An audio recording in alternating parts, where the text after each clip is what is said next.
Have you ever heard of a library where the books are actually people? That's the idea behind a human library. A simple but powerful idea. A way to connect people from different backgrounds, cultures, and worldviews through real conversations. In a traditional library, we read books to gain knowledge. But in a human library, it's people who become the books. Each book shares their personal story, perspective, or life experience. And instead of just reading, readers get to have live conversations with these books. They can ask questions, listen closely, and really connect. It's all about dialogue and active listening. The goal? To break down stereotypes, build empathy, and create more understanding between people. At its core, a human library brings storytellers and listeners together, encouraging open minds, open hearts, and honest conversations. Start by asking, what's the goal? Is it about raising awareness, promoting inclusion, encouraging intercultural dialogue? Once the purpose is clear, gather your organizing team. They'll handle logistics, communication, and recruiting both books and readers. Choose a venue that's accessible and cozy enough for private conversations. Set a date, plan the duration. Each session usually lasts 20 to 40 minutes. Now it's time to find your books, people from all kinds of backgrounds ready to share their stories. The more diverse your library, the richer the experience. Think about ethnicity, gender, religion, sexual orientation, ability, and unique life experiences. Make sure the books understand what to expect. They'll probably share their story several times, and every conversation will be slightly different. Depending on who's listening, share and support with the books the following steps.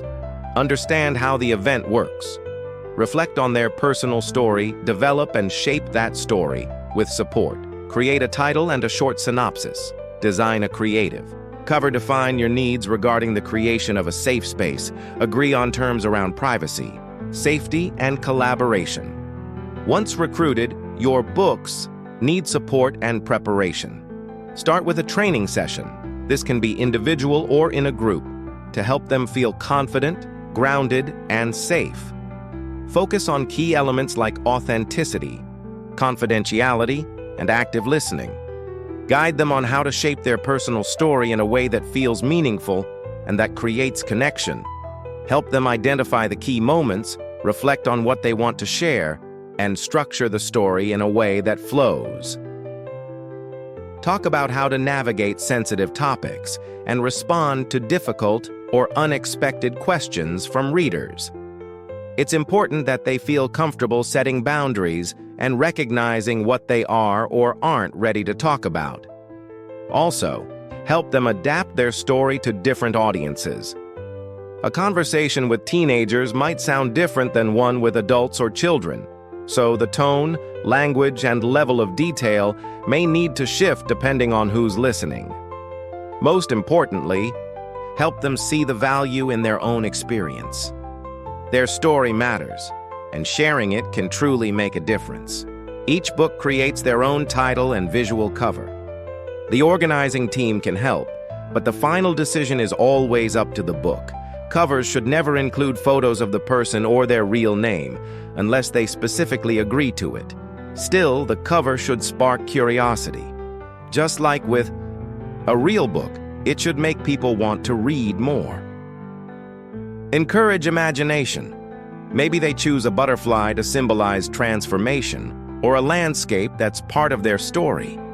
If the group agrees, the team can harmonize design elements like fonts and colors to make the full set of books look cohesive. If the event is open to the public, it's time to spread the word. Use social media, newsletters, community groups, schools, wherever your audience is. Highlight the diversity of the books and the fact that the stories are shared in first person. That's powerful. Invite people from different walks of life to join in.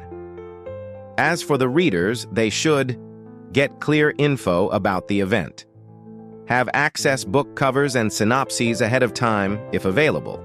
Accept the terms and conditions when signing up. Commit to showing up.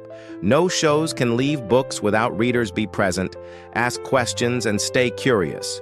Respect the space, the books, and the boundaries. Stay till the end. So every book has a chance to be heard. Share feedback after the event. It helps us grow and improve. Before the event, make sure all participants know these 5 golden rules: mutual respect and active listening, respect for the books and their privacy, respect the schedule, take care of the space and resources, be responsible and present during the entire experience. Let's talk about how a human library is structured and what makes it flow smoothly. First, the 2 key roles that make a human library come to life: the books and the readers. Each event should include around 2 to 6 books. This number helps ensure both diversity and the right conditions for each book to feel safe and supported while sharing their story. For the books, a human library is a special moment, a chance to share life experiences with people who genuinely want to listen. It's not just about talking, it's about being heard. And that recognition of your own story, your journey, your voice, can be really powerful. Each book can have between 2 and 10 readers at a time. It is possible to go beyond that, but it's not recommended. Why? Because we want to keep the space safe and the conversation meaningful. A smaller group helps everyone stay engaged and gives space for a real dialogue, not just a one-way talk. Being a reader isn't passive. Readers are expected to commit to being present. Stay focused and fully engaged. Listen actively and with empathy. During the sharing, readers can ask respectful questions or connect what they're hearing to their own experiences. Still, it's important to remember that the main character of the event is the book. A human library usually lasts between 1:30 and 2:30, depending on the number of books and how many storytelling rounds are planned.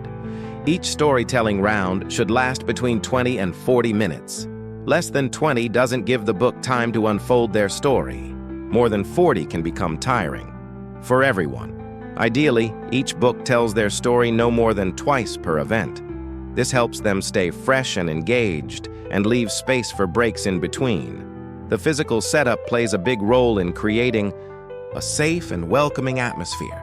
You'll need a few separate rooms, or one large space divided into areas for parallel storytelling, a private rest area for books, where they can breathe and recharge between rounds, any materials the books might need.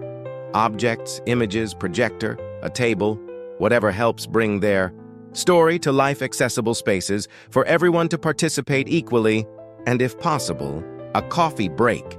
It's always nice to have a space to chat, connect, and recharge. Assign 1 or 2 people to act as bookkeepers. They'll be your time managers, flow guides, and support team. Their job: welcome and guide participants. Manage the time slots and make sure readers are evenly distributed among books. Share ground rules for respectful conversation. Keep an eye on the energy of the space and step in if any issue comes up. Signal the end of each round gently, giving books time to wrap up. Also, it can be helpful to agree on a safety signal between each book and the bookkeepers, just in case the book feels uncomfortable or needs support during the conversation. Once the stories have been shared, the event isn't quite over. Now, it's time to reflect. To really understand the impact of a human library, it helps to collect feedback from everyone involved: the books, the readers, and the organizing team. Why? To understand what worked well, what could be better, and how the experience impacted those who took part. You can do this through simple questionnaires, and there are different ways to go about it. If you want to know how the event felt for participants, focus on their personal experience. If you want to measure learning or change, try doing a pre- and post-questionnaire. This gives you something to compare and track the transformation. And a good bonus can be, let readers leave personal written messages to the books, anonymous or not. It's a beautiful way to offer thanks, reflections, or even just a kind word. especially after such open and often vulnerable storytelling. Some final tips to make sure your human library runs smoothly and meaningfully. Not every book finds it easy to write or structure their story, so it's helpful to have follow-up sessions available. These can be moments to brainstorm ideas, talk through the story's structure, or even do a test run and get feedback from the team. And always remind the books, they only need to share what they feel comfortable with. They don't need to tell their whole life story or stick to a chronological script. The story can be thematic, symbolic, or simply focused on a few key moments. Whatever feels right. A good way to start is by asking some reflective questions, like, where does your name come from? What's your first memory? What moments shaped the person you are today? Who are the people who've had the biggest impact on you? Some books will prefer to write and read their story. Others may want to speak more freely. Both are valid. That said, it's always a good idea to write a first version. This helps to define what will be shared and keep the timing under control. Practicing the story aloud can help a lot. Time it, adjust it, and make sure it feels natural and comfortable, within the time slot. At the event, be mindful of how close the readings are. If two stories overlap too much in sound, it can affect the intimacy of the space and distract both the books and readers. Getting participants to fill out feedback. Forms isn't always easy, so keep them short. Use simple, clear language. Hand them out during the event and invite people to fill them out on the spot. For younger audiences, like teens or kids, questionnaires might not work as well. In those cases, try more interactive or playful feedback formats. It can make reflection more engaging and effective.